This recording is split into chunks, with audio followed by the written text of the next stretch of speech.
Hello and welcome to the FatPlate National Training Headquarters here at Stonebridge Golf Club.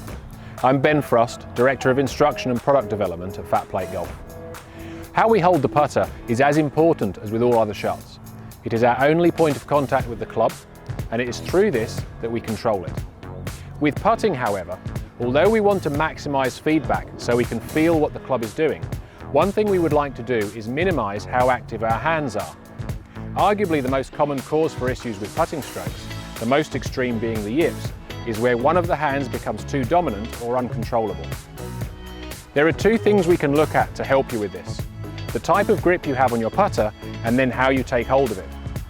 Anyone who watches golf will see players hold the putter in many different ways and make it work. So we're going to have a look at the most common and then a few variations that might help you. What you might call the standard way to hold a putter is essentially similar to how we hold every other club: the lead hand on top and the trail hand beneath it.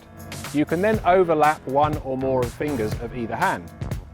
When most people start golf, they will generally be shown this way of holding the putter, and it's only when they experience problems or frustrations on the greens that they start to experiment with other ways. A very popular variation for years has been to simply reverse the hands, placing the trail hand on the top and the lead hand beneath it.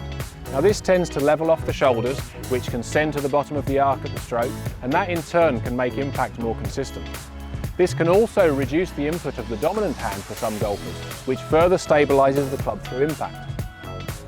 The claw and pencil grips are where you start with a standard grip, remove your trail hand, reverse it and replace it. Used correctly, they can remove the trail hand's influence almost completely and force the lead hand to become the more supportive and dominant. The main difference between them is the angle at which you put your trail hand on, and deciding between the two can be down to which gives you better control of your start line.